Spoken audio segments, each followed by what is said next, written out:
Welcome to Fearless Podcast. I'm Mike. And this is Orlando, and we're on episode one. We have taken a time machine and traveled back over 100 episodes. We are on episode 239. Yeah. And this is a theme episode. Now, hopefully we get our numbers better than the episode numbers that I just fumbled. I haven't fumbled in a long time, by the way. Yeah, that's how we know we were traveling back in time. Not only did we go back 100 episodes, but we went back to when every single episode you had something funny to say for the numbers, or well, funny is subjective, I guess. Oh, but you had something for every episode, and you still messed them up. That's the real one. That's people that were listening from like episode 1 from the beginning. Now I know we have a lot of new listeners that have gone through, and you know what we're talking about. So appreciate all you guys that bear through episodes 1, 2, maybe even 3 and 4. But hey, hopefully we've gotten better since then. Hopefully. Yeah, always getting better. And part of that hope is that if you have not subscribed yet to our YouTube channel, make sure to hit subscribe and hit that bell notification. So you know whenever we drop new YouTube videos, we're trying to drop 3 a week. We may go to 4. We talked about it, but don't know about that. It all depends on how fast we're growing. But you know, I appreciate the speed. I appreciate all of you that tune in and watch our episodes and give us that thumbs up and also comment. So for this episode, we're talking about reselling money myths.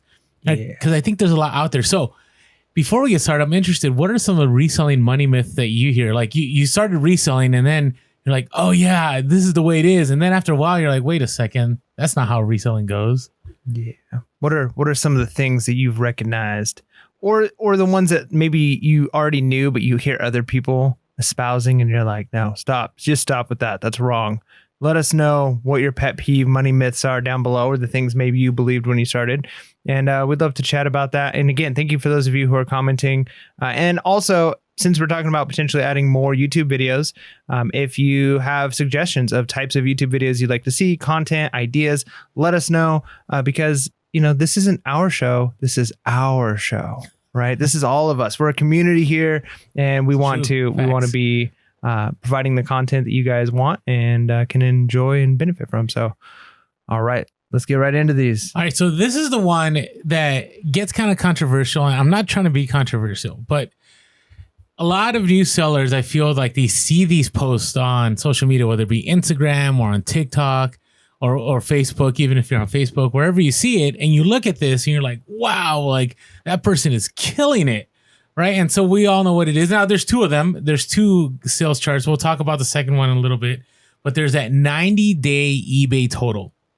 And I see it. And now, no shade at anybody. I mean, some of the people that we think are some of the best resellers throw their numbers up there every once in a while, too. And I'm not, singling out anyone. I wanted to throw this out there because I want you to understand a huge 90-day total doesn't necessarily mean success. Do you get what I'm talking about here? Yeah, no, absolutely. And there's a lot of factors that play into that. One of the things that I think the 90-day total is a great metric, but it's an individualized metric because you don't know what else is going on behind the scene. My wife and I talk all the time as we see our 90-day total increase or decrease, and we can kind of track the seasons, what's going on, what things are selling when we're doing well. And the 90-day total is a good number for us. Like we can look at it and say, hey, our 90-day total is going up over either one, the last 90-day total that we've had, last month, or this time last year. And so we have these numbers that we can look at and we can gauge. So it is a great metric to use. And there's nothing wrong with saying like, hey, my store, like I've had a 30% increase this year and here's my 90-day total. So it's a great number. But one of the things is everybody's their profit margins are different. Their cost of goods are different. So you can have a huge 90-day total. But if, 40% of that is going to cost of goods and shipping, then you might actually have a smaller net profit than somebody who has a smaller 90-day total with cheaper cost of goods and cheaper shipping, maybe easier amount of time for listing. Like there's a lot of factors that go in. So I would say one of the best pieces of advice I ever heard was don't compare yourself to other people, compare yourself to who you were yesterday, right? Like that's the best way of looking at it. Is that Warren Buffett? I don't know. I've heard a lot of people say similar things, but you're your own competition. Don't feel like you have to compete with all the Instagram people posting their stuff because again, you don't know their story. You don't know what's going on. You can only look at what you're doing. So the 90-day total is a great metric. And it's hard for me to believe that there's people with multi-million-dollar 90-day totals or 6-figure 90-day totals who aren't doing really, really well, no matter what their cost of goods are. But don't look at that and say like that's the only measurement of success. There might be somebody who's got a $3,000 90-day total and they're crushing it and they're meeting their own goals and it's covering the bills, the things they want to do. So don't be disheartened by that, and don't look at a big flex, because you might be making more than that person is net once all is said and done. Yeah. So let me throw out some examples, some personal examples, some things I've observed. So 2 years ago, I'll never forget this. I was hanging out with Sell Quick Ship Quick in LA, and I was looking at my 90-day total, and I'm like, I'm doing really well. But then it was kind of strange because I was paying my bills, but usually I always have excess money. Like I throw into, well, at that time I wasn't doing crypto or whatever, but I throw it into other projects I'm working on. And I didn't have much. And I was like, what is going on? Like my 90-day total is one of the highest totals I've had in a long time. And what I found out was that my promoted listings were, I think I had everything a percentage above the trending rate, which can be obnoxious. Like in some categories on eBay. So what you can do, those of you that are new, on eBay, you can pay for promoted listing. That means that when you pay a certain percentage, it'll up your item in the search and it'll say promoted, or it'll also show it like on other web pages. And the trending rate is what most people are paying for it. And so if it's at a 6%, that means I was paying a 7% fee. So when my item sold, I would have to pay that 7% fee for that extra promotion. And that can be costly. And so I had a great 90-day total, and I could have flexed it and I could have shown it, but I wasn't making any more money than I was 6 months before when I didn't go all in. A couple other things to think about. I think of some resellers that go to the bins. So they may, for example, they may go to the bins and spend maybe each month, I don't know, let's throw it out there. Let's say they spend $2,000, right? And their 90-day total, right, is $30,000, right? If you do the math, that's a pretty small percentage. I should have chosen numbers that I could just do in my head. But if you do that, right, 2,000 out of the 30,000, right, their cost of goods isn't that bad. And we're just talking about cost of goods, right? That's super low, right? But then let's say, somebody else has a $30,000 90-day total, but they're buying their stuff in bulk and wholesale, right? And it's costing them 40%, right? That's going to be, let's say it's 50%. That means $15,000 is going to their cost of goods, and they're making $30,000 over the 90 days.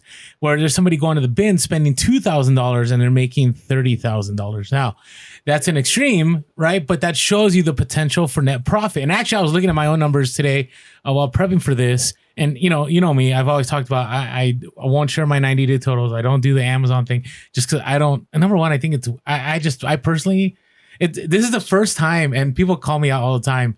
Where like, when you work a regular job, no one goes, hey, how much did you make this year? Or how much are you going to make next year? Unless you're like really close friends. Like Mike doesn't even know. So, and when you get in the reselling world, I guess it's part of like, hey, if you want to sell a course, if you want to, show your clout, if you want to show that, hey, you actually know what you're doing, people show their numbers. But I was looking at my numbers and I was like, okay, I only spend 15% of my 90-day total on cost of goods.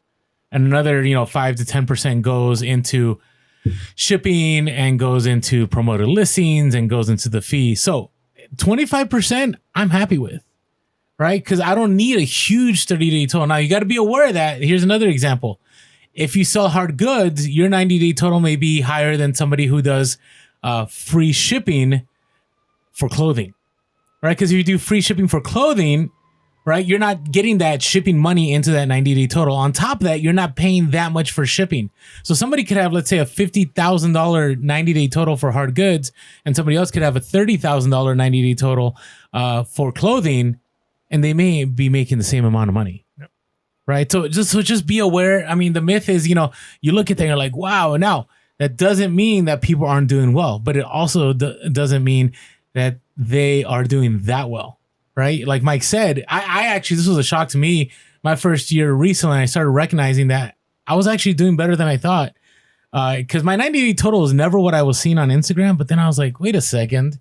Like I'm paying all my bills. I'm able to travel. Okay, I'm not doing so bad. All right. Good. Let's go to the next one. Selling on platforms is too expensive. Yeah, and I think we talk about this one a lot in our episodes. But the hard part is, it's easy for us, and I think it's very valid for us to look at the costs on certain platforms and say, I think that this platform could make improvements. They may be overcharging in certain areas. Maybe they need to adjust this. This is unbalanced in this category.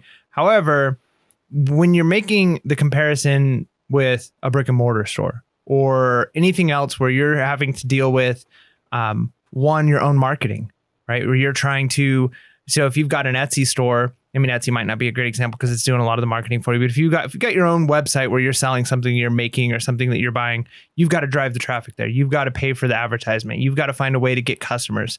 And depending on the items, that might be fine. But the nice thing with eBay is it's already reaching lots of people. Same thing with Amazon. Amazon charges crazy fees for certain items and storage and all of that. But it's reaching those people and it's got the name behind it. It's got the trust. People know if I buy something, I typically am going to buy from Amazon or eBay before I'm going to buy from a third-party website unless I really trust the company, because I don't know this company. How long is it going to take for shipping? Do they have good customer service? Whereas I know if I buy something on Amazon or eBay and there's something wrong with it, I can send it back and get my money back. So having that customer base already there, having customers that have trust, it's worth it. Plus the fact that, the store having to pay for a store fee and insertion fees and final value fees. It's like, how many times are you going to tax me here? But if you look at it, well, I'm also not having to pay rent for a building, and I'm not having to pay the electricity, and I'm not having to pay for the water and all of these things. If I had a brick and mortar store, all right, the fee isn't so bad. Yeah, agreed. And again, just think about it. On eBay or on Amazon too, you're able to sell globally, right? Even eBay's global shipping program, they're able to have a far reach to other parts of the world, where if you had a website, again, Facebook ads cost a lot of money, right? A Shopify sounds nice, right? You set up your Shopify, you get it going. But even there's people that listen to our podcast that used to be former drop shippers. They would tell you that the most of the money that they made went to ads to drive traffic to their site. So you got to be careful about that, because a lot of people, I mean, you can go down, we've talked about this a lot, you're right. You can go down the rabbit hole of eBay and Amazon is too much money and I'm losing here. But here's the deal. You could try to sell that on your own, but it's just not going to be that successful. Now, if you have a huge, let's say, social media following, then maybe you could have your online store and can drive people to your product, but that takes time, right? eBay, Amazon, all these websites all these platforms eliminate the need to worry about all that. Yeah, which is why like a company like Bubble Boy, which we love to partner with, we have a link with, they sell on Amazon, right? Which is wise of them to do. But they also, you can buy directly from their website. And if you buy from their website, they're able to give you better, like they give you a website coupon. So you're able to get the item for a little bit cheaper than you can get it on Amazon. So they recognize they need to be on Amazon. They need to get that customer base. But once people begin to trust a company or a brand, it's worth it for them to build up their own website to deal with all the inventory and all of that. But if you're just starting out or you're a garage sale type store like we are, trying to do your own website and drive people there is going to be really hard. So we would say a company like Bubble Boy, again, the link is in our description. We definitely recommend using Bubble Boy. Their product is great for bubble wrap. They get it to you really fast, 2 days. Buy from their website, use our link. So this is content and advertising at the same time. But it's true though. Right now. But like, I mean, if I were to start a business, I've got two options, right? Like I can get my item, whatever. If I have a certain item that I'm trying to sell, I can try and get it into Walmart and Target or Amazon and eBay. And then I've got shelf space where it can be seen, or I could start my own store, right? And both of those things are valid things, but depending on what you're trying to sell and how you're trying to do it, and one is going to be much harder. So are you paying more fees? Yeah, absolutely. But you're also paying way less of other types of overhead. So cost benefit analysis, I think you got to realize if it really wasn't worth it, nobody would be selling on eBay. Mm-hmm. And eBay recognizes that. And that's kind of how capitalism works. If eBay pushes their fees too much and it keeps getting to the point where it's like, you know what, it's actually not worth it for me to sell because there's no more profit in it for me. I'd be better off just going to swap meets and selling at a booth. Well, I think that's why eBay now, like they up their limits. Right. Yeah. Right. For listings. Like I haven't paid crazy amounts for listing in about a month because they upped it to 10,000. Right. Which was great for me. Yep. And so we're going to find that happy medium. And the reality is market price, it might stink that you have to pay it, but it is what it is. And, we all still make profit. So if somebody else can make a living selling on eBay despite the fees, so can you. All right. So I know Mike talked about the link and the overlay. Again, AmericanBubbleBoy.com. It's one of our great sponsors. We buy their stuff all the time. They have bubble wrap in all kinds of sizes. They also have Instapack, which is an amazing tool to be able to ship those fragile items.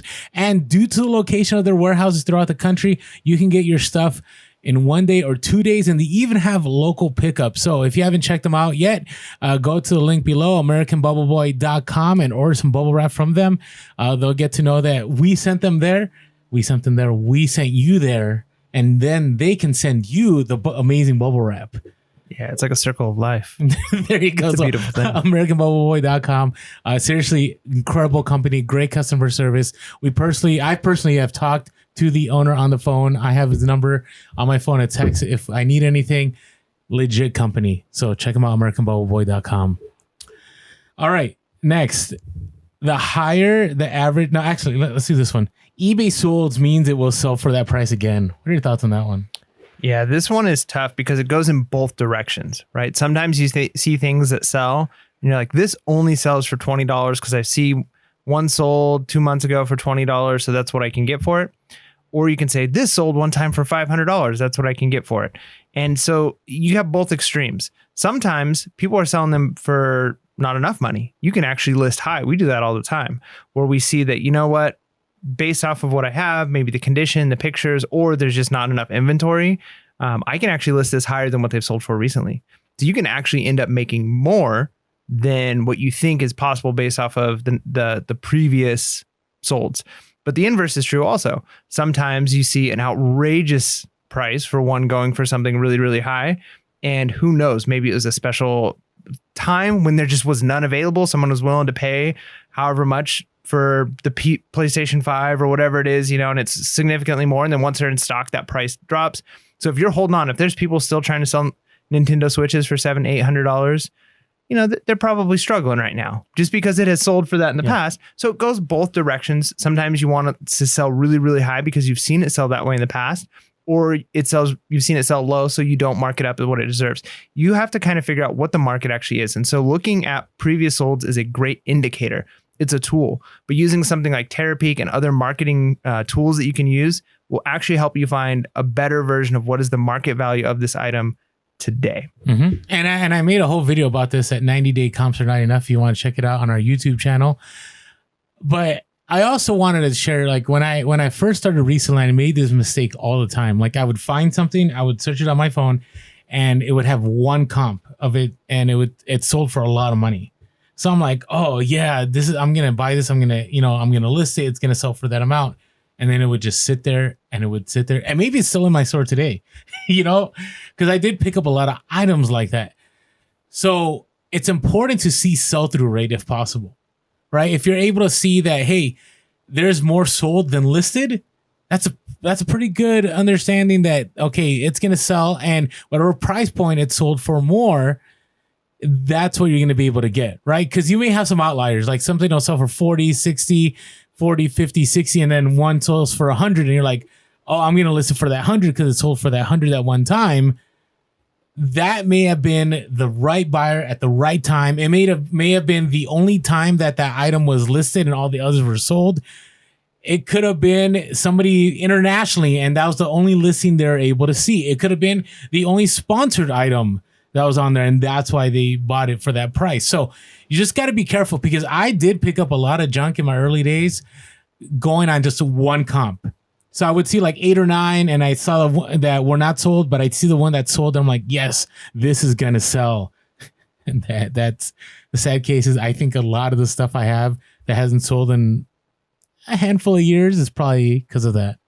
Yeah, you can just adjust the value, drop the price down. Yeah, no, it's staying high. It's not costing me anything anymore now because of free listings. Well, it's costing me space. Okay. No, not just space, opportunity cost. So if you bought it and you thought you can get 100 for it, but in reality you can only get 50 for it, and you go another 5 years without selling it, you could have got that 50. I don't know if I'll go another 5 years. That's a long. That would be a decade. Well, you've already gone half a decade. Maybe. I don't think I have inventory. I have 20 items I've had for more than 4 years. So not that many. I know I make it sound like I just hold on to everything, but I do sell a lot. I sold something the other day that I had for like 3 years. I still made profit. Nice. So, good. All right. Next one. The higher the ASP, so average selling price, the higher the profits.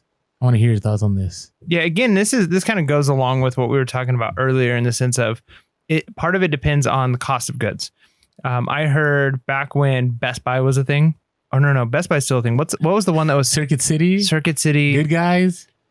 Yeah, maybe it is Best Buy, but is back when Best Buy was still doing CDs. Like, when they had like CDs, when CDs were a thing. Oh, those things, yes. So the Best Buy, at least from what I heard back 15 years ago or whatever, made most of their money on CDs because it had the highest profit margin. Really? They got CDs for pennies. They sold them for $15-$20. Now you would think, well, you're going to Best Buy, you're buying a computer. Someone's paying $400 or $500, $600, $1,000 for a computer. Well, just because all of the computers, the average selling price on a computer might be $1,000, if they're only making $50 to $100 per computer that sells versus every CD that sells, they're making $12 to $14 and they're only paying 10 cents for the CD. Same thing with when you go to the movies, right? You go to the movies, it's not the movie tickets they're making their money on. It's the popcorn and it's the soda, because a soda costs them 10 cents to make and they sell it to you for $4.50, right? So just because the average selling price of the sodas is, well, it's high, but if you said the average selling price of items in my store is $4 or $5, it'd be like, oh my gosh, you must be failing. But if you've got velocity and your profit is extremely high, those profit margins are high, the average selling price doesn't matter. That's a great call. Because I have, for example, right now, I have a set of pens. I bought like 700 of them. I shared this before. And I paid 67 cents for each of them. Now, initially, when I started selling them at $9.99. Then I creeped up the price to $10.99, $11.99. Now I'm selling them for $12.99. Next up is $13.99. But I can sell 5 of those in a day and I'll make more money than if I bought something at the thrift, say for $20 and I flipped it for $50. Right? So my average selling price might have been $50 because of that one item. Let's say I had 10 of those items and I sold them for $50. Or, right, let's say I sold 100 of that $15. My average selling price isn't that high, but I'm still making a lot more net profit because I'm basically selling pens that I got for virtually nothing.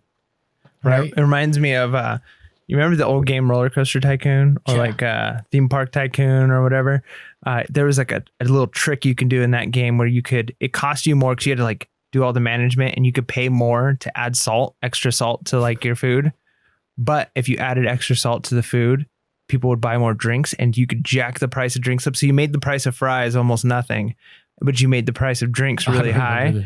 So basically it's the same thing, right? Like, so it's just, if you can be moving things really fast, it's going to be valuable. So don't worry about average sell price. Now that being said, again, it's going to depend on your model, your capital, your cash flow. Yeah. So if your average sell price, so if you want to make a lot of money, if you're looking for a career right now and you're like, I want to make 6 figures, like shortly out of getting out of college, pretty much the only way I know that you can do that, other than being really lucky and in some investments, is being a salesman of high-end items. Like you're selling like Ferraris or boats or RVs or things where people are paying $100,000, $200,000, $300,000 and you're making a 5%, 10% commission on those. So again, it's one of those things where if your selling model is, hey, I only sell 2 items a month, but they cost, like $20,000 an item, and I'm making $5,000 or $10,000 off of each of them. Yeah. Average sell price matters there. But again, you got it's like your net profit, what you're taking away is the velocity or quantity sold versus average sell price and cost of goods. Like you've got to do that. Or you got the reverse model where you're paying not much for items and you're still pulling in 6 figures because you're paying $5, $10, maybe 30 at the most for each item, but you're consistently selling items anywhere from, I know people that sell stuff from 60 to 100 to 200 consistently every day, multiple items, right? So the average sell price, I see it all the time. I remember when I was into selling new sneakers a lot, and I wasn't like a sneakerhead. It was just more I'd go to the Nike store, and not the Nike store, but the Nike factory outlet, and I'd pay $40 and I'd flip shoes for $80, right? And so, wow, I'm selling shoes all day long for 80 to 100. Sometimes I would sell, some pairs of Jordans or LeBrons for 150 to 200. And my average sell price looks really good because all my items are, over $100, over 100, over 100, over 100. but I'm paying 50, sometimes maybe $60 on each of these items. So it doesn't matter how much I'm selling it for, it's how much I'm paying for it. And that's where average selling price, you can get stuck and go, people, because you see it all the time on social media, like, oh, my average selling price keeps going up. Well, it depends why it's going up, right? If you're paying the same amount and it keeps going up, that's great, right? Your cost is the same, but your selling price is going up. That's your net profit's increasing. But if what you're spending is continuing to grow and your average selling price is still continuing to grow, you're actually not making that money when it comes to the net. So just got to be careful about that. All right, this last one before we get into our special segment. Amazon charts mean passive income.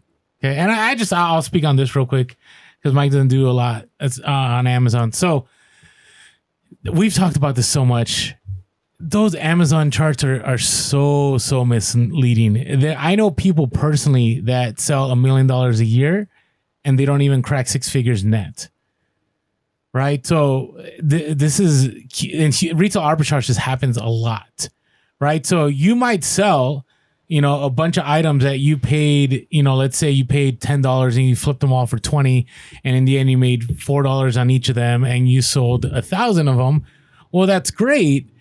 But that isn't passive income, right? There's work. A lot of people believe that when you sell on Amazon, you're just making this passive income. And the reason it feels that way is because you're sitting at home, especially during Q4, if you're not outsourcing, and every time you refresh, it's like you sold 20, you sold 30, you sold 50, you sold 60. And I've had days where I've made, $10,000 to $20,000 in a day gross, but I had to put in a ton of work. Now, are there certain items that it's not passive, that it is passive? Yeah, I think arguments could be made that maybe private label could be passive, but even with private label, it's delayed passive. So you're getting paid for what you did earlier. Correct. And that's kind of the thing too, is like, I'm a big believer, like in a career, like a career field, you get paid today what you were doing 5 years ago, right? That your salary is a little bit behind what you're doing. So if you're working harder, you're putting in extra work, you're going to get those promotions, you're moving up. Next thing you know, you're going to be getting paid what you deserved 5 years ago, and 5 years, your pay kind of drags behind a little bit. And I think the same thing is true when it comes to something like private label. You put in maybe 6 months of work to find that item. The research, you're researching, the shipping, you're contacting, the branding. Maybe you had 2 or 3 that fell through. You lost $10,000 on the first one. The second one you broke even on. The third one after hours of work. But then maybe this private label thing for the next year, the next 2 years, the next 5 years, you just got money coming in. But a competitor comes in, you got to deal with the competitor. Yeah. Amazon buys you out. I mean, you're constantly active. There's very few things that to me are passive, like investing in the stock market can be passive, right? Investing in crypto, if you're careful, can be passive. Yeah, but again, it's you're just exchanging. So you did the work in order to get that money that you're investing. You had to put in work eventually, right? Now, going back to Richest Man in Babylon, or even Rich Dad Poor Dad, you're only working, if you're working really hard, you're working 40 to 60 hours a week. Your money can work for you nonstop. It can work for you 24 hours a day, 7 days a week, but at some point you had to do some work, some manual work of some kind, unless you were blessed to have somebody just hand you money. But even then, you're just borrowing from work somebody else did. So eventually it was time and energy at one point that you can, if you spend it correctly and you don't just buy the next iPhone, but you put it into the stock market. But even then, it's only passive in the sense of you're now getting paid for work that you did earlier. So I don't like that idea of passive income, but I do understand the concept. And I think that you can get to a place where you've built a store, you've built a system that kind of runs itself. Let's say you've built a reselling business where you've got people now who source for you. You've got people who are listing, people who are taking pictures. You've got the system down where you're kind of just managing almost hands off, and it's running and you're getting all your bills paid, but you've had to build that. And so, and it's somebody's working. I agree. I don't know. I just want to make sure people are aware, like Amazon, FBA, or private label, it takes work. Whether it's on the research end, whether it's on the sourcing end, whether it's on the brand development, it all takes work. Now, it might be light work compared to other things you can do, right? I mean, there's you just got to find what you enjoy doing. All right, before we move on, I just wanted to mention real quick. And so by now you've probably seen our interesting school shaver ad. Man, that was interesting. Yeah, well, I had to get ready for the podcast. So if you haven't caught it, you could actually today go on Instagram and you will see that ad. And so when this podcast is dropped, I'm dropping the ad.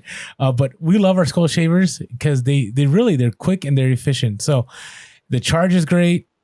I mean, we look sharp every time we do the podcast. At least I think we do. I actually shaved for the first time driving. So we did that. What? So here's the thing.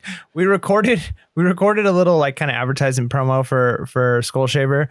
And so like it was bizarre. I'm recording Orlando shaving his head. And I'm like, all right, this is happening. It was more bizarre for Mike than it was for me. So I brought my Skull Shaver thinking I might have to shave here in the studio for our ad, and I didn't end up, but I left it in my car. So this morning I'm trying to get ready. I'm like, oh man, I don't have my Skull Shaver. So as I'm driving to school this morning, driving to work, I'm like in the car using the Skull Shaver, and it worked perfectly. I showed up with a clean dome. So there you go. So anyways, if you also want to be able to look clean and dapper to your next social event, meeting, podcast, YouTube video you're making, just go below. It's skullshaver.com and our promo code is PURE, PURE. Again, skullshaver.com, promo code PURE. All right. I'm excited about these. Wait, before we do that, let's talk about social media real quick. Is it too late?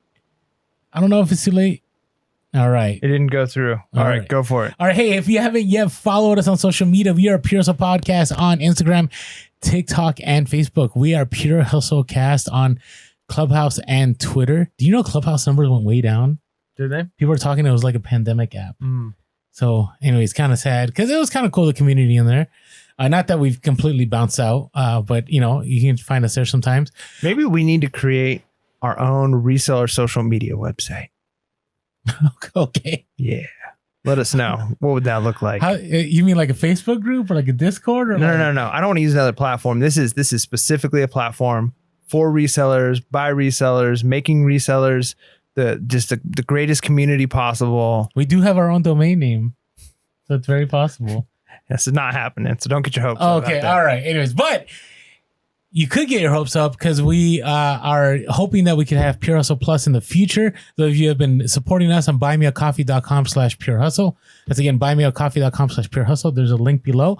Appreciate all the donations. If you sign up for a year or for a month, we're just grateful. It definitely helps us be able to create more content. Yeah. What do you think? We haven't talked about this yet, but what do you think? Maybe in May sometime we do a private Zoom with all of our people who support us on Buy Me a Coffee.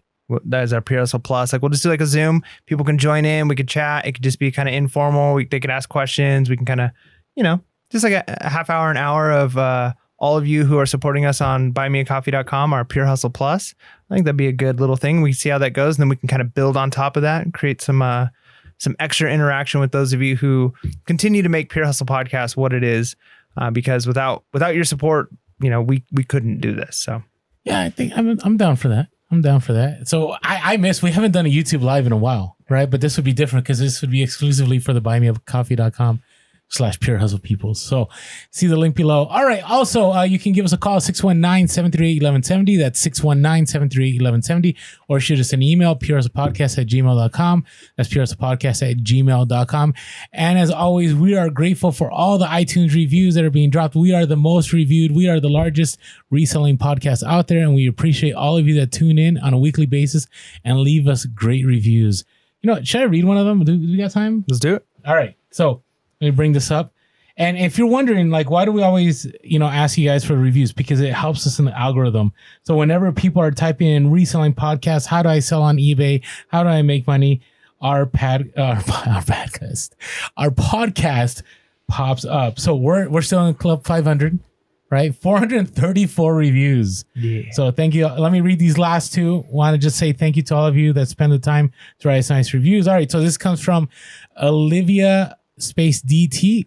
And she said, I listen to Pure Hustle Podcast every day during work to educate myself. Every day. Wow. It's impressive. On how to become a successful seller. I, like many, fell into the go to college and get a good job scam. And I'm trying to get out of it and build myself up in the business world. Right now, I am a 24-year-old chemist. Wow. Good for you. Working a full-time job until I can hopefully leave and create my own wealth. Yes, that's a dream. PHP is a great podcast for new sellers and for gaining basic knowledge in the reselling world. They also keep up with brand trends, news, in real time. That content is relevant. 10 out of 10 would recommend. I'm part of the 500 club now. Ooh. All right. Thank you so much, Olivia. And this comes from Tai C. Du and says, love listening to these guys. They offer great tips and have such a positive vibe. Thanks for providing amazing content. I'm learning a lot listening to you. That's awesome. No, thank you guys so much. We really appreciate those comments. And, you know, I feel like this has like been nothing but a shameless plug. You know, it's just kind of like asking and whatever. But we appreciate you guys who message in, because again, this is why we do it. And let's say you've already left a review, and you know, buy me a coffee isn't something you're able to or wanting to do at the moment. Just let your friends know, right? Like let your friends know, let people know when you're on the internet. Just mention us. We really appreciate it, because we are an unstoppable force. Not Orlando and me, but us. Pure hustle community pure out hustle there peeps. Changing the world. Because you know what I've been kind of thinking of it is like, this is bigger than just reselling, because I look at what this has done for my family, and we have some of our people who like message into us, longtime listeners who've like their careers have changed. Maybe something from a book that we've talked about has changed their life. Maybe bolos have made them a ton of money. And I'm watching people who, not because of me and you, but just because like reselling has allowed people to recognize they can have freedom in their life. Like they can break out of debt, they can get their life in order. And next thing you know, they're breaking out of, because I think what she said, like the go to college, get a job, everything's going to be fine. You know, maybe 50 years ago, that was the dream, but now things look a little differently. And so does that still work for some people? It does. But I think more often than not, the corporate world almost just becomes an indentured servitude for so many of us. We're just working to pay bills. We're working to pay off loans. And I heard a quote recently that I thought was pretty good, which was 8 to 5 pays the bills, 6 to 10 builds an empire. Yeah. Right. And it's like, that's so good, because whether you're reselling or doing something else, some kind of a side hustle, if you do it right, in 10 years, 15 years, your life can look so different than it does now, and you'll have the freedom. So we really appreciate you guys out there who are helping make Pure Hustle what it is. And I see us doing more to try and teach people that, like, not just here, buy this, you can buy this and buy my course or whatever, but this is a lifestyle. This is something that can change you and make you into a successful person who's going to look at your life, and people will look at you, and you have freedom. And that's what I'm looking for. No, that was well stated, Mike. Appreciate that. All right. Now we do have some great things to share from our listeners. It's the freaking hustle of the week.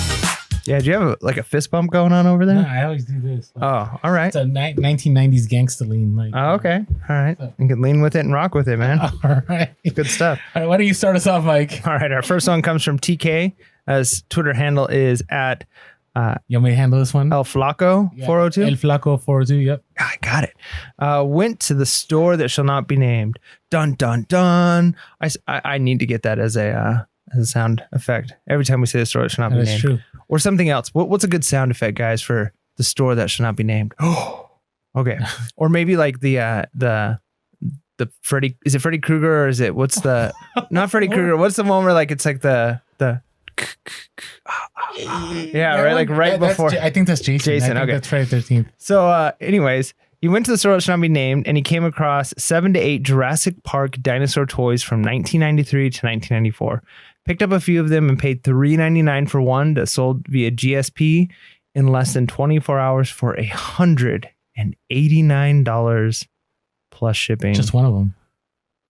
Ooh, holy smokes. You know what? I think I need to get rid of my my hustle of the week. Mine's lame compared to that. That's so good. And you know, toys, here's the thing. Toys can be hard because so many of them aren't worth anything. You got to learn it like any other niche.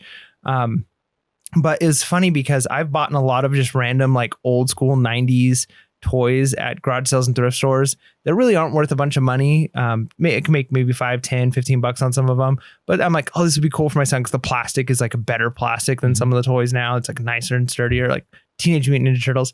Anyways, I went to a comic book store the other day because it was next to a pizza shop that I went to, and I walked in with my son, and they had all these like vintage toys and cases.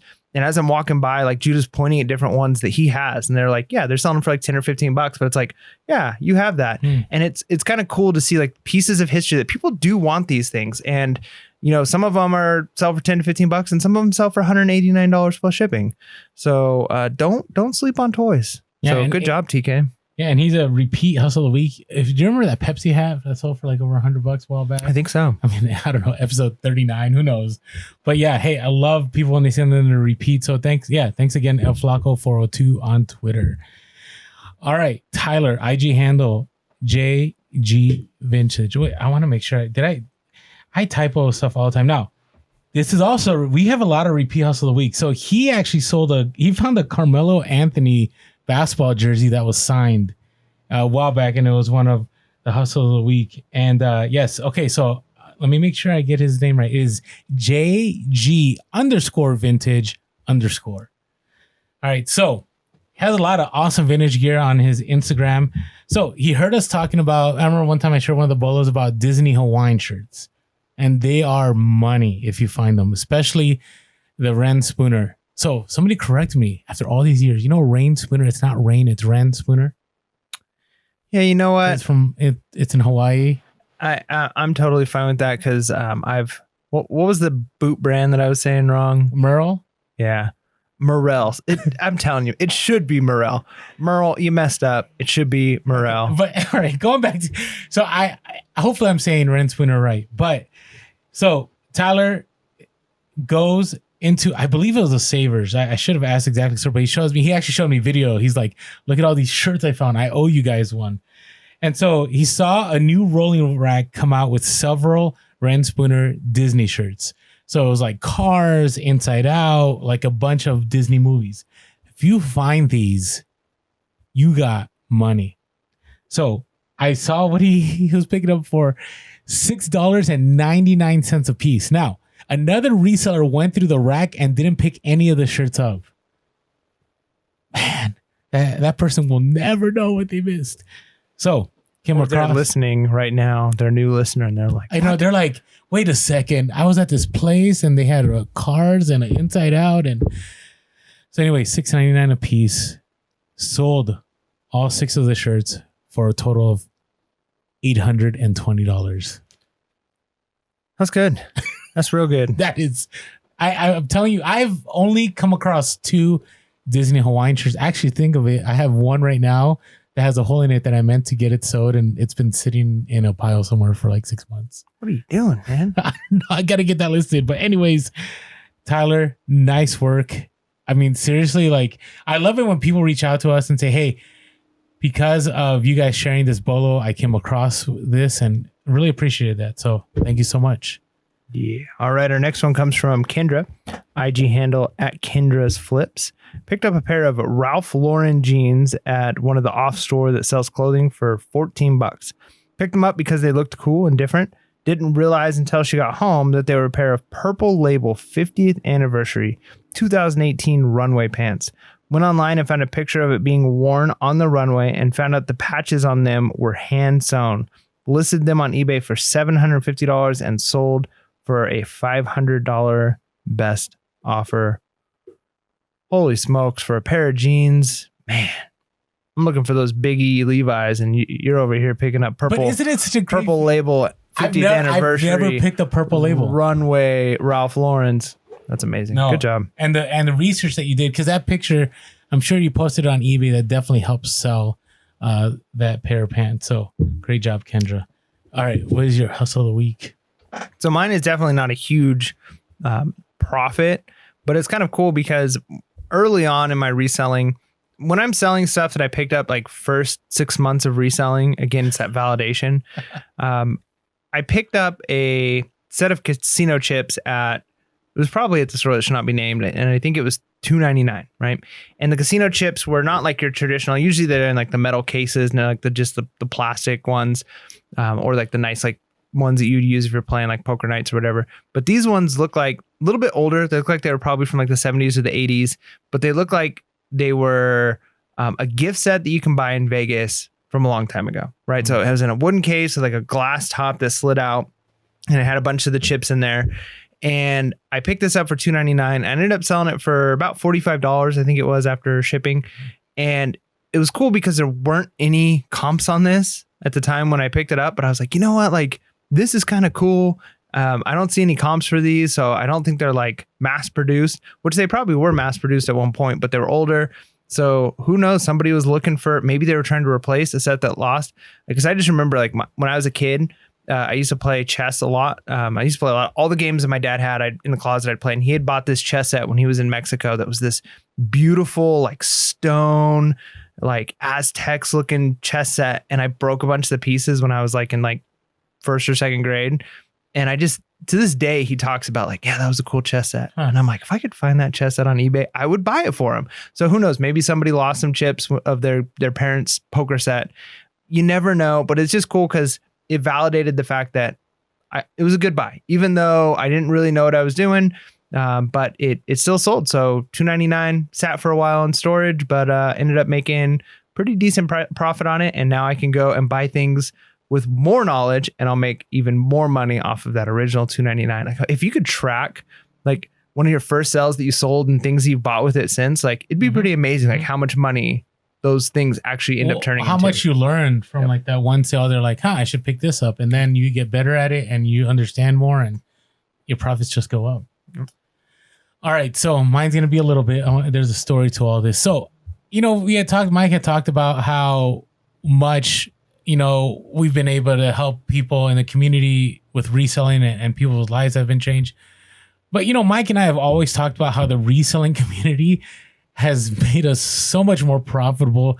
Any profit that we can make from our sponsors or from YouTube, it's crazy how well the podcast has done in helping us be better at our business. And so this comes from a hustle of the week. I think it's probably in the first, 20, 30 episodes. So somebody had sold a Hawaiian shirt made by Mambo Loud. So I believe Mambo Loud is a kind of Hawaiian shirt that you can like find in Australia. And they're sold in Australia for big money. So I was sourcing and I came across a Mambo Loud shirt. And I never had seen one. And I probably, had I not done the podcast, I probably would have just skipped over it and looked for a Ren Spooner or Kahala Hawaiian shirt or whatever. Totally would have missed it. Because the shirt was very unassuming. It was a yellow Hawaiian shirt and it had red roses. So it was kind of a little bit of a little gaudy, but it wasn't like, I was like, I probably would have passed it. But I see the shirt. So I find the shirt and I look at some comps. And I see comps like $200, $300 for the shirt. And I'm like, all right, I'm picking up this shirt. So I picked up the shirt. I went home and I did some research. I could not find good, like the exact same shirt. So I went on WorthPoint. So WorthPoint is something that allows you to go back, I believe, like 10 or more years as far as in things that sold. So I type in keywords and you get 7 free lookups. And then after that, you have to pay, and it's like $30 a month. So some people use it, some people don't. I go back and forth on it. And so I looked it up, and I found that the shirt was like I think it was made like in 2009 or something, 2011, whatever it was. I'm like, oh, it's not a vintage shirt, but I've seen comps that sell for $300 to $400. I'm like, all right, I'll list it. So I listed it, and then I get a message a week later from somebody that says, hey, by the way, that shirt is not what you think it is. It's actually this design. And so he's like, look it up. And so sure enough, I typed in the words that he gave me. And what came up was it was a shirt from 1997. So it went back 14 more years. And I was like, whoa, like, okay, I got something good here. So I listed it and I upped my price and I listed it for... Let me see what the total number was that I listed it for after I found out how vintage it was. I had it listed for $599.99. And within 24 hours of me changing it, it sold for $509. What do you think the worst thing that could have happened? Would you lose it? The person never paid. It's a bummer. Right? So then I had to cancel it. Well, next day, as soon as it went live, boom, sold again. $509.99 plus shipping, going global. Nice. So it turned 15. Did I say 20? What did I say? I don't remember. It was $15. I sourced it for $15 and it sold for $509. My first Mambo shirt to ever find in the wild. Listed incorrectly, had a cancel sale, and still made mad profit on that sale. Was that at a thrift store or? It was a local deal. Okay. Nice. So anyways, I'm telling you, like if you can source things locally, you get the best leg up on things, right? Yep. Because sometimes, people are just trying to offload stuff. And again, not everybody wants to research all their stuff. They just want to sell it, you know? So yeah, it was a sale to remember. That's good. So, all right. Hey, let's get back to our reselling money myths. All right. So this next one, okay. Warehouse equals next level. What do you think about that? Yeah, I think it can. I think it certainly can in the sense of you're not going to, you could probably get to be a low 6-figure seller just selling out of your garage. And depending on what you're selling, maybe even high 6-figure. But if you want to like be empire status, you want to have a company, you want to have many, many employees, you're probably going to have to go to a warehouse at some point. However, a lot of times, and I've noticed so many people that I know do this with things, they put the cart before the horse. A lot of times people think successful people have X. Therefore, if I have X, I'll be successful. And it usually doesn't work that way. So for instance, when we were first building out the podcast, it's like, okay, well, what do we need? Well, we need some equipment. We need some lights. We need a camera. And we figured out what was in our budget and we had to make it work. Now we can look and we could say now the most successful podcasting platforms have like studios with like people running, producers. They've got all kinds of stuff happening, teleprompters. They've got different background changes. They've got all these employees. And we could have said, okay, so let's go ahead and get a studio with a producer and all this stuff. And we might not have been ready for that, right? We might have flopped. And the same thing goes with reselling. You can jump into a warehouse and end up losing all of your profits paying rent and all of your profits in overhead. Whereas if you could have just stayed smaller, your profits could have been higher. So you have to figure it out. You might be able to scale a little bit. And there's always that weird like in between. It's a little bit better now on eBay, but eBay, you were stuck there for a while where there's that in between on should I go up to a bigger store or not? Where it's like, I'm paying a lot in fees, but it's not quite enough to get into their store. But if I got a bigger store, and so you got to kind of figure out like, okay, am I at a place where I need to go bigger and I'm actually going to not be making any more money, even though I've scaled 30, 40% for a while, because I need to be able to scale 100%, but then my money's going to go way up. So there is going to be that weird spot. So yes, if you are the top tier 1% reseller, you're definitely running a warehouse with lots of employees. However, if you get a warehouse with lots of employees, does not mean you're going to be a 1% reseller. Yeah, exactly. You just got to be careful. I know both sides, right? Like I'll give you an example, good friends of the podcast, Latin Pickers, like they had one warehouse. Now they have 3 warehouses, but they are killing it. Like their business is scaling. And if you should catch their interview. I mean, it's probably been a year and a half, maybe 2 years since we interviewed them. But you hear the story that they actually had their whole apartment taken up with book racks. Yeah, or even basically a moving truck that they were using, and they were sorting and selling out of this moving truck in the parking lot of their like apartment complex. No, seriously. Yeah. Like check them out. I mean, follow them on Instagram, Latin Pickers, but check out the interview. Their story will tell you like when is the right time to move into a warehouse. Because I also know the other side. I know of people that they scaled way too fast. Before the profits were coming in, they were thinking it's kind of like a fish tank. Like if I get a big enough tank, my fish is going to grow the size of the tank. And they went and they spent all this money on a warehouse and they're stuck in a lease and they have way too much overhead and they're making less money than they were when they're just operating out of their house. And so you got to be really careful about that. I mean, I'm even careful of my storage unit. I had mentioned this a few weeks ago. My storage unit, I thought I was to capacity, but I spent 4 hours. I reorganized stuff and I have room probably for another 500 items in there. And so take a look, figure out when the time is. Now, it may mean next level when you get to a warehouse or you get a second storage unit or whatever it is. You just got to be careful because it doesn't actually guarantee growth. That's good. All right, the next one, the more items in your store, the more successful. Yeah, you can have a bunch of junk, man. And you can have a store where about my store. You can have a store where you got 10 items and they're like, items that are going to get you thousands of dollars profit. So it's a quantity game to an extent. When you're buying items, if you're selling books, you got to have a lot of books. I just heard you listening to I think it was a TikTok or something where they were talking about the numbers on that, right? If you're selling certain things. So once we talked in the beginning, if you're an early listener, like you remember when Mike was really trying to get to 500 items, you remember when Mike was trying to get to 100, 200 items, right? And now that I'm at over 500 items, yeah, I'm getting daily sales. So to an extent, it's a numbers game. However, when I had 30 items in my store, I was still making sales.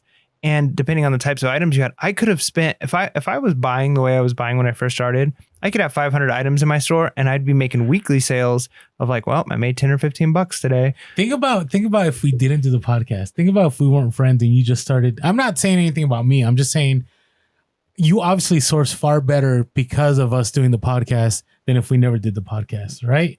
I mean, you joke about it, but I probably have a lot of junk items. Right? Because I was watching some YouTube and so on, but I was buying a lot of trash. And it was more like, oh, I like this. I think this will sell. And like, no one wants your Will Ferrell cowbell shirt. Like that. I always remember that because that would totally sell. I know, but I remember picking up like 5 of them and I thought they were so cool. I sold I made maybe like $4 on each of them. I bet you if you still had them, they probably sell for more right now. Probably now, but that was like 6-7 years ago. Or something like that. So cowbell shirts to the moon. So, but you're right. Like, and that's the danger you got to fall in is like, you hear list, which is true. I think the biggest, I don't know, what do you call that? The thing that helps you most make money on eBay is listing consistently. But it can also be a trap. So you've got to make sure you've got the sell-through rate. So like, for instance, I'm at a place where I could probably handle a store up to 750 items. Maybe a little bit more.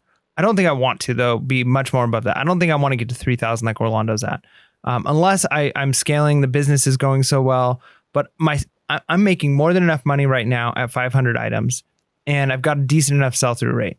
Now, the trap you can get into is list, source, list. And your store keeps getting bigger and bigger and bigger. And then there's no exit plan, right? Like if you're not sourcing stuff that's actually selling, if everything you're sourcing is a 3 or 4 year potential long tail item, you're going to get to a place where you're just swamped with stuff and you're like, yay, I made $500 this month. And it's like, yeah. And you've got thousands of items. Like, okay, so I'm so glad you brought that up because I think that brings clarity to what I do, right? In the sense that when I joke around about that, I have had stuff for 4 years, 5 years, I think maybe 6 years sometimes, a long time. I'm not bragging about it, like in the sense like, look, I knew this was going to sell in 6 years. Like, no, I don't buy stuff anymore hoping that this will sell in 5 years. I buy stuff hoping that it'll sell within the month. Yeah. Right. And so the reason I still have those items is because I'm stubborn and I still think there's profit and because I sourced poorly in the beginning. And that's why I have most of my items I have now. I will either when I source, I like to turn a profit within a couple days and everything else is just icing on the cake after that. And you're moving faster nickel, man. I am moving faster nickel than usual, but not faster nickel in the sense that like my profit margins have dipped, but in the sense that I have more inventory. So here's a question. Yeah. If you could sell everything in your store right now, every item, all 3,000 at 70% of your asking price, and you'd have all that capital and you can kind of start over versus you can hold all these items, get 100% over the next 5 years. Oh, no, I would sell my business right now and I'd start over, of course, because again, I have a lot of items I shouldn't have sourced. All I'm trying to do is prove that point that the total number isn't what's most important. Oh, I agree. I'm saying 3,000 because what I've noticed is as I'm growing the store, it's requiring me to do less work. Like I can get away with not feeling the grind. And again, everybody has their own way of doing things. There's people that like listing 200 to 300 items a day, and that's great. I know for myself, like what I've done is I've brought my cost of living so low, like I only need so much to live and everything else is just nice. And then on top of that, the money I make extra from that, I've invested in different places. I've invested in the stock market. I've invested in crypto. I've invested into other businesses, whatever it is. And so that's why, like, to me, reselling is a vehicle to whatever my next destination is going to be. And I don't know what that's going to be. I know, not saying that I have no direction, but I want to do a lot more. And maybe in a future podcast, we'll share Orlando's dreams, but not right now. Yeah. Yeah. And speaking of which, this is totally off, a little bit off what we're talking about. Okay. But it kind of reminded me, a couple of months ago, I started talking about a business I was starting, since we're talking about investing in other businesses. Okay. And I haven't brought it up recently. I don't want people to think like that just went away. I'm still taking great steps forward. And I think I'm getting close to being at a place where, again, it's more businesses, it's more things. And I've noticed my life changing in that sense of like you said, reselling is great. It's a great hustle. I talked about earlier, I went on a whole soapbox about how it's life changing. It is life changing. But using that money wisely and having the wisdom to use money in a way where it's going to keep making you more money is even more life changing. And so, just focusing on, I just want to get more numbers as opposed to, I want to find the way to make the most use of my money. So maybe I want to run a store that's 500 items or 1,000 items, and I want to use that money to basically fund these other projects I have going on that are going to make me even more money. Right? But it takes time to get there. Like I remember the first 2 years of the podcast, I was very much reselling focused. Like I had blinders on, and things didn't change for me until the pandemic. And when the pandemic hit, and I had capital, and you pretty much could throw money into any stock pretty much back a year ago and you would win. Right? I'm looking at Southwest Airlines right now, right? They're I think it's $50 to $60 a share. Man, I was buying when it was $14, right? And I rode that for a few months, took that money, invested somewhere else, and then invested somewhere else. And so it's one of those things that reselling definitely though gives you that comfort level to try more things because you have more capital available to you, right? So, anyways, all right, man, we have been all over the place on this podcast. Keep it organic. All right. The more money you spend, the more money you make. I think we kind of covered this already, right? Yeah. Right. I mean, you got to be careful because sometimes people are like, you see this on social media. People go into a store, especially with retail arbitrage, they'll drop $5,000 and they're like, yeah, I'm going to make 20K. That may not happen. They may only make $1,000 net. So you got to be careful. You got to be very strategic on what you source. You got to understand that if you sell on eBay, right, things take longer. Your money may be tied up longer than you expected.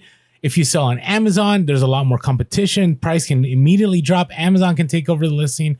So just because you spend more money, there's no guarantee that you're going to make more money. You just got to be wise on what you spend. Yeah, and the same goes even for items you're buying. You can think, hey, I went to a thrift store today and I spent $100 and I'm going to make, $500 or $1,000 off this money. So the next thrift store I go into, I'm going to spend another $100.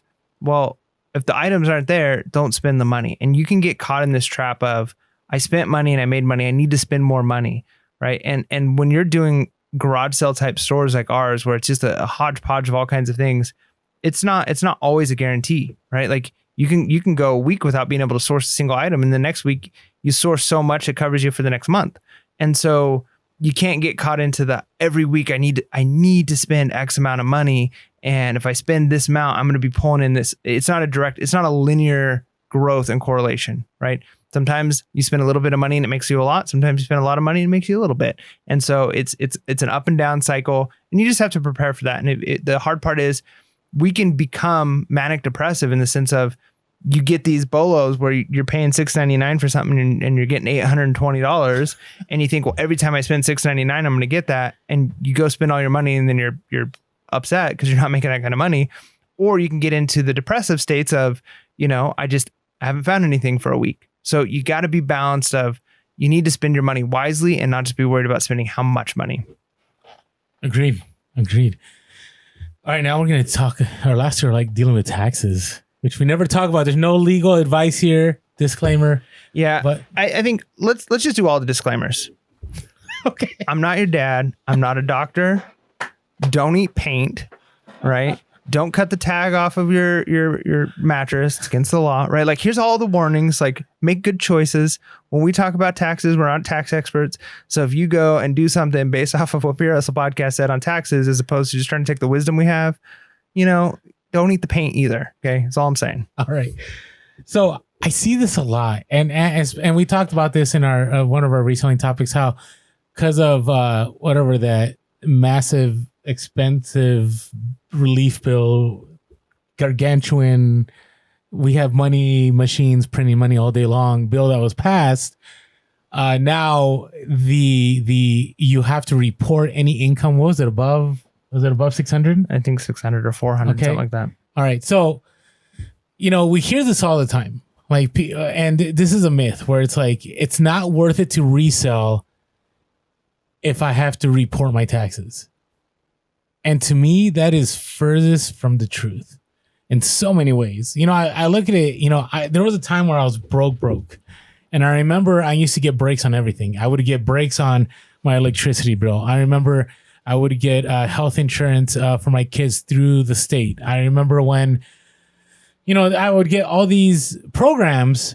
And then I remember when my income level rose to a certain level, I lost all of it. And I remember at that time, going, wow, we're going to be paying a lot more for stuff. But you can't have that mindset that like, oh, you know what? I shouldn't make that much money anymore because this is going to hurt me in the long run. No, if you're making more money and you don't have all those breaks cut to you, that's a good thing. Like that's a benefit. That's a positive. Like you're moving up. And so don't let the fear of the IRS scare you from making more money. Yeah, no, it's good. What you're doing is you're locking yourself in, and people do this all the time. And the hard part is there are levels where it's like moving up. Hey, I remember when I worked at the call center, I saw this happen all the time. And this is no shade to anybody who's in any circumstances, but I would see people who would come in to apply for the job, and we'd tell them how much they'd make, and they'd say like, oh, actually I'm on unemployment right now, and if I take this job, I'm gonna be making less. Or we'd have people who it's like, hey, we want to give you this raise, and then they'd come back and say like, actually, like, is there a way I can't like you not give me the raise? Because if you give me this raise, then it's going to make it so I don't get this, whatever program, this government program coming in. So I'm actually gonna end up making less. So when you have that mindset, what you're doing is you're locking yourself into what I have right now is the best I'm ever gonna have, as opposed to there might be, again, that weird, awkward state where it feels like you're getting punished. But if you are willing to go through that and break that plateau, there's no end in sight. You can keep going forward. There was like I don't remember the exact numbers, but the concept is here. Warren Buffett was speaking. I think it was Warren Buffett talking to a bunch of college students, and he was giving a story. And I don't know if it's something somebody told to him or he was saying to the students, but basically the story goes, I can give you $100,000 right now, but you have to pay me 10% of whatever you make for the rest of your life, or I don't give you anything, right? And that was a study that was done of like how many people would do that. And the point he was trying to make is, if you do that, if you're willing to take that deal, you are telling me that you will never make more than $1 million in your life. You don't believe in yourself. Because if you take that $100,000 at a certain point, as you're making money, you're going to end up paying way more than $100,000 to me as you continue to grow. You become a CEO, you become successful, you start making money, you've got investments. Well, now I'm taking more and more and more and more of that. And that $100,000 all of a sudden is so great. And I kind of look at that with the idea of the not wanting to pay taxes.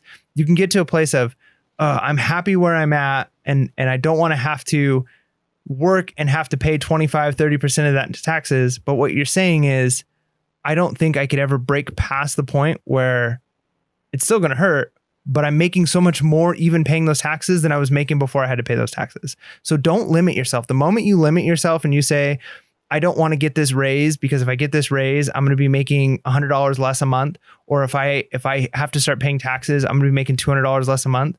Well, you're limiting and saying I can never break past that and get to a place where I'm making an extra $5,000 a month, right? Don't limit yourself, because the moment you limit yourself like that, that's it. You're done. You're locked. Mm-hmm. Like you can never move beyond that. But when you suck it up and say, man, this sucks, I'm actually making less now because of the taxes I'm having to pay, or maybe taxes increase. I'm making less now than I was making before I was reporting taxes or whatever it is. But now I have to work a little harder. And in a year, 2 years, I'm going to be making twice as much as I was making before. Right. So don't limit yourself. It's a mindset thing. And it sucks. Like I'm telling you, like I literally feel like an indentured servant. I did the math of how many months a year of my salary goes to nothing but student loans and taxes. And it's like, it's several months a year of my life I'm doing nothing but paying student loans and taxes. So like of my year, only like 9 months of it is my money. The rest of it is the government. That stinks. But if I limit myself and not say, you know what, fine, I'll pay that, but I'm going to break past that and I'm going to be making way more in the future.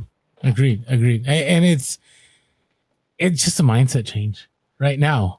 The thing that I'm going to discuss for our final point here is the inverse of that. So I see this a lot, and it's a weird flex. It is a weird flex. Not trying to throw shade at anyone. I promise you we're not. But if you're doing this, it's a weird flex. Okay, it's a weird flex. So paying a lot of taxes means a profitable year. Or I have to pay so many taxes because I made so much money. And it's like, okay, two things are true here. One is you like surrendering your money to a government that probably isn't spending that money in the best way. Two, you to fire your accountant and your tax person. Not saying, paying taxes is wrong. I got a good amount of taxes I'm paying, but I don't have a ridiculous amount. They're like, oh no, like how am I going to make this happen? Here's the deal. Like you look at a lot of, I want to go on and on about this because I see people saying, well, here's my $10,000. Here's my flex. And it's like, are you sure you deducted everything? Did you look at cost of goods? Did you look at, making sure that, your office space is accounted for? Did you check your mileage? Did you check to make sure that your meals and entertainment were covered? Did you make sure that any new equipment, any new expenses were deducted? Did you check everything out? Because guess what? You're being foolish if you're going like, hey, I paid so much money and you're not paying attention carefully to every single dollar. Am I being too much about this? No, I mean, that's absolutely correct. I mean, here's the thing. You can complain, and I get like it doesn't seem fair when you look at big companies, people, the billionaires who pay less in taxes than the middle class. And honestly, the middle class ends up kind of getting stuck in a lot of ways, like not being able. It's not that they can't get deductions. They usually it's a knowledge thing. They don't have the knowledge of what they can spend the money on. But if you spend a little bit of time, you spend 4 hours, you spend 8 hours, amount of time you probably spend in a week watching Netflix, and you learn, okay, like I'm going to be stuck paying $10,000 in taxes this tax season or $20,000 in taxes this tax season. And you do a little bit of research, you can probably find ways that you can invest in your business. You can grow some stuff. You can get some new inventory. You can do things to deduct enough where you turn that $10,000, whatever it is, down to $2,000. And all of that money went to your business. So and most of it, again, it's a knowledge thing. What kind of accounts do you put your money into? Well, if I'm stuck, can I put some of this money into a certain type of IRA that's going to be, tax-free? Can I put my money in this? Can I save in this? Can I invest this? What about gifts? I have a certain amount of gifts I can give tax-free or receive tax-free. And it's a knowledge thing. And it's true. The more money you have, usually it's not that even the wealthiest people have the knowledge, but they have the access to people who can tell them what they can do. But we're all about knowledge and hustling. And so just like eBay, imagine if eBay was like, you can pay an extra, it's 40% more per store. But if you do these three things, if you have, free returns and you do this thing and you do this thing and you are willing to keep your store at above 500 items, it's going to be 40% less, right? You'd be a fool not to take it. You'd be like, all right, I'm going to do those things and I'm going to end up making way more money. So use the system that's in place, find ways that you can make your business make you the most amount of money and give the least amount away. And at the end, here's the thing. People say, well, that's not fair. Don't you want to help people? Part of that could be charity, right? You can say, you know what? I can find a way to give enough money to a charity that I enjoy and I believe in, and I want to help, St. Jude's, or I want to help this organization, as opposed to, I think that my money is in taxes is probably not going and being spent as wisely as it could be. So I'm going to work my taxes out where I end up paying my $20,000 this year. But instead of $20,000 in taxes, $15,000 of that went to a charity, and it deduced it. So now I'm only paying $5,000. Same net amount of money. Or you bought a vehicle. You bought a car, right? Yeah. You looked at the weight limit that your vehicle must be, what kind of vehicle you need to buy, and you dropped $20K on something, right? And so it offsets, right, what you have to pay, right? And I'll tell you, some of the best six-figure resellers I know. I don't know a lot of seven-figure resellers, but six-figure resellers I know, their taxable income isn't six figures. right? Because they've been able to deduct and chip away and chip away and chip away and chip away and reinvest in a business, reinvest in their business, right? So, and there's always a thing. You can always give more money when you do your taxes. You can give more away. That's a thing. You can do that. And so if you really want to give more money, you can get all the deductions. And if you're like, you know what, I still want to give more money, you can give more money, but get the deductions and then know that you're giving it out of your heart instead of, just being forced. Yeah. So, hey, it's not a flex to pay a lot of taxes. I want to reiterate that it is not a flex. You got to take a look at why you're paying so much. And maybe you're doing so well and you can't find any deductions. I mean, reselling is different than a lot of businesses because there's this big chunk called cost of goods, right? When you buy your inventory, right, that goes into your costs. Okay. It's not like other businesses that, don't rely on that. So we just be aware of that. And those hopefully are the reselling myths that maybe we've been able to debunk or bring clarity to and bring some closure. And with that being said, make sure to be real, be relevant, and be reselling. Peace.